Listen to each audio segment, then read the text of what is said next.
The Spin-off Podcast Network.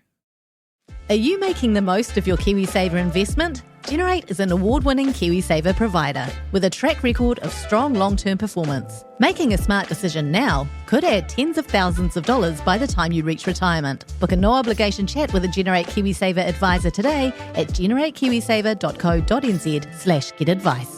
A copy of the product disclosure statement is available at generatekiwisaver.co.nz. The issuer of the scheme is Generate Investment Management Limited, and of course, past performance does not guarantee future returns. I'm Toby Manhire, and this is Juggernaut, the story of the Fourth Labour Government, a podcast in 6 parts. Doesn't give my opponents much time to run up to an election, does it? This nation is at risk. What do you think you're up to now, you perverted little liar? I could smell the uranium on it as you lean towards it. There's a radical overhaul in the history of New Zealand's administration.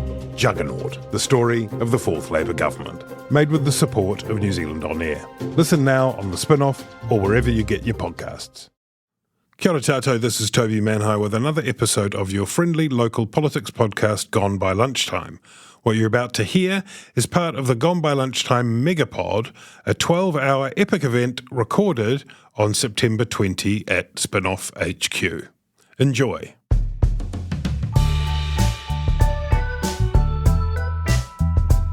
This is Toby Manhire with the Spin-off 2023 election Megapod. Joined now on the line, I hope, from Wellington by Ollie Neas from Policy.nz. Hello, Ollie. Hi, Toby. How are you going? I'm good. It's good to have you here. You are one of the geniuses behind Policy.nz, which we're going to talk about in a second. But first, I'm just going to go through a carousel of questions that we're asking every guest on the Megapod today, starting with, if you're game, would you care to guess what the turnout will be at the 2023 election? The prize is a box of chocolate fish. Oh, I forgot what it was last time. Last time it was 82%, just so you've got some sort of parameters. It was 82% last time, something like that. Okay. And it was about, in 2011, it was about 75%. I can't remember exactly. So it's kind of somewhere in that range, likely. I'll go for 78. Okay. 78, just a flat 78, no 78 point anything there. 78.5. Yeah, good. Very good. Good. And Ollie, do you have a political TV show or film that you like that you would take to a desert island if you could choose one, just with, like... Election. Election, the film Election, okay. Yeah, good. Yeah, Election. The documentary. Or was that Campaign? Oh, Campaign.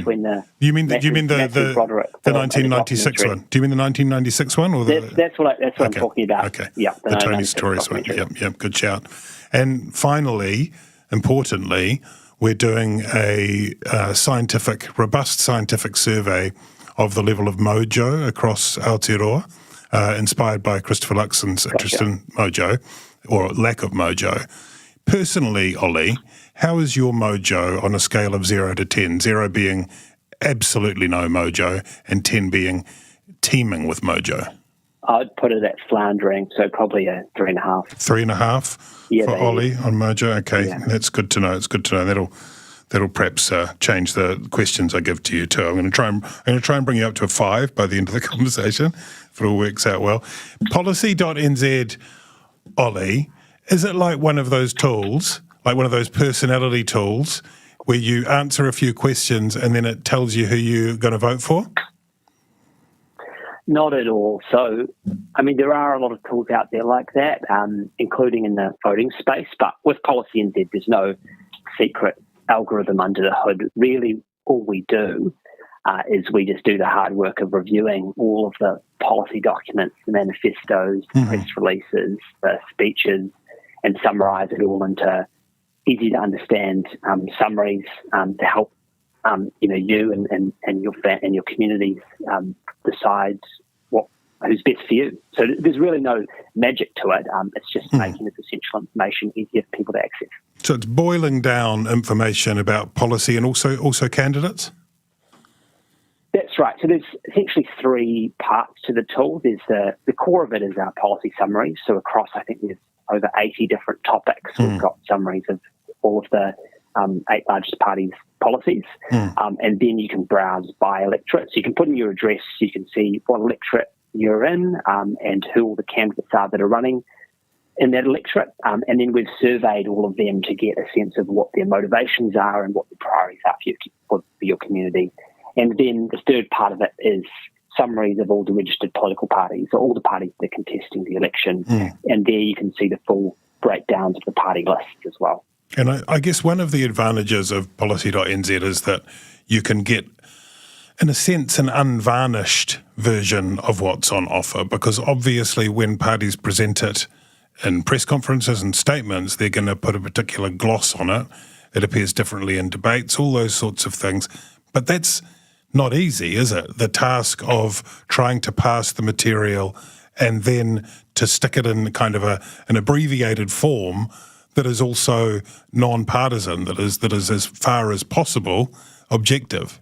Yeah, definitely. It's I guess the core of what we do, but it is a real challenge. And I think that was a big reason, a big motivation behind creating it in the first place. Right. Was that, not only is the information in all kinds of disparate places, but it's presented often with sort of puff and spin. And so, a common way you see this is often a party will cite the aspiration as a policy. So, we will stimulate Kiwi businesses to thrive on the world stage, which is really just an aspiration. And then the policy itself is we're going to provide, R&D tax credits, or we're going to, cut business tax or whatever it is. So our methodology at its essence tries to focus on what actually is the action being proposed here, or sometimes the inaction. It's focusing on that. So that's why when you browse the tool, you'll see that the policy summaries always start with a verb.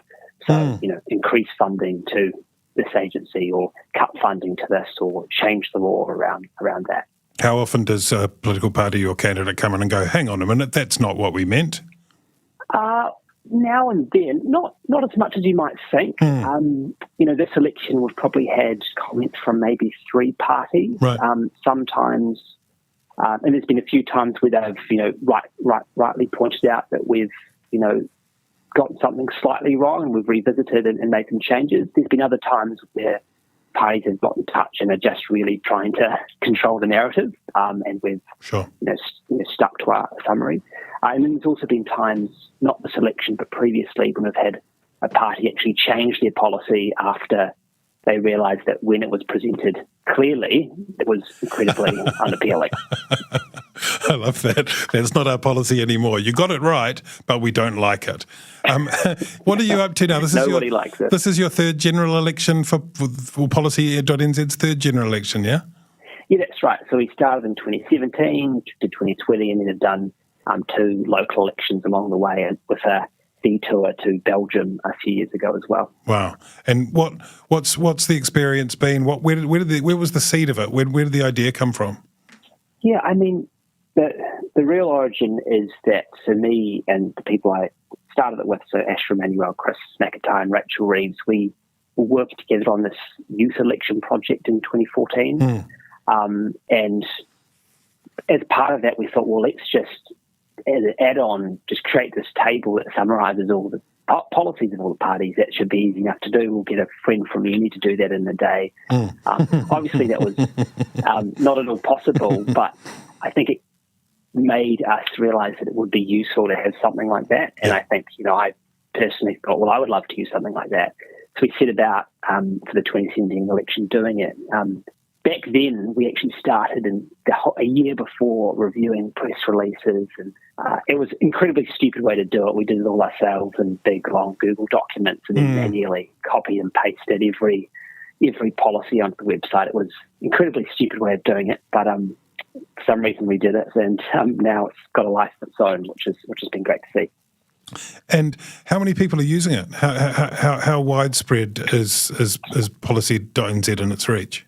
It's been really popular so far. So since we launched about 2.5 weeks ago, we've had essentially 100,000 users, which is on tracking similarly to 2020, when we had about 500,000 users across the whole campaign, which is very roughly the equivalent of about 1 in 6 voters.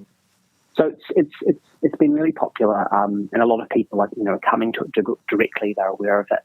and people from all kinds of places as well. So we've heard a lot of feedback from school teachers. In the past, we've had a lot of feedback from younger people who have said that they didn't feel comfortable voting before using the tool. They just felt like they didn't have enough information. I mean, I think at the end of the day, there's no minimum requirement for the amount of information you need to vote, but some people definitely do feel that, I think, and it can be one part of the puzzle for giving people that confidence. Yeah. And what sort of things do you notice in there? What other stories does it tell? Like, for example, in the sheer volume of policy that might be from one party versus another? Yeah, it does definitely give you an insight into the different ways different parties use policy. So, like in terms of the sheer number of policies, by far and away the party with most is the Green Party. That database, essentially nearly a quarter of the policies are Green Party policies, followed by National and then ACT close behind. And I think, for those large but still smaller parties like Green and ACT, policies are an important way that they actually get into the conversation. If you're Chris Hipkins or Chris Luxon, you don't necessarily have to have an announcement to be in the news. But if you're a minor party, you need something for people to talk about. I think policies play a role in that. So it's definitely one thing. It also gives you, I think, an insight into what the areas of controversy are. So, in 2020, there were a lot more housing policies than there are this election. Right. And I was just looking before at, which of the subtopics has the most policies tagged to it. And I was actually surprised that of the subtopics, it's emissions reduction, which is, essentially what we're doing to combat climate change, is the single topic with the most, which I think is interesting because that's not the topic that is necessarily most dominant in the media. I mean, criminal justice is second, which is a huge topic. But I think the number of proposals around. So is that an aggregate you're talking about, or does it mean that most of the parties, including ones that are focused on issues that are unrelated to climate change, are now putting policy out there in that field? Yeah, so that's just a total number from across all parties. Okay. But I think it shows that even parties that are not, necessarily environmentally focused have a lot of policy that is related to the question of emissions reduction. So a lot of agriculture policy this election has a climate overlay to it, whether it's a policy to reduce emissions or it's a policy that's in response to government initiatives to reduce emissions. So I think that shows that that's obviously a topic that's really contentious at the moment. Hey, thanks so much, Ollie. Last question for you, a tricky one. What is the URL for Policy.nz? Yeah, good question. I mean, I think if you, off the top of my head, if you go to Policy.nz, you should be able to find it. Great. Check it out, everyone, or you can click through from the spin-off. There's a banner on there. I am, as you know, Ollie, I'm a fawning super fan of Policy.nz. I think it's a really, really fabulous, constructive, helpful tool that allows people to, efficiently look through what their options are. And even if you've decided which way you're going to vote, it's really enlightening to go on there and see the way other people are. You can compare them side by side. So, yeah, go and check it out. Thank you so much, Ollie. Thanks, Toby. Thanks, everyone. See ya. That's Ollie Neas from Policy.nz, for which the URL is policy.nz. I'm Toby Manhire. This is the Election Megapod. We're going to be back before you know it with none other than the man, the myth, Bernard Hickey, on the election spin-off, Random Words and Random Order Megapod.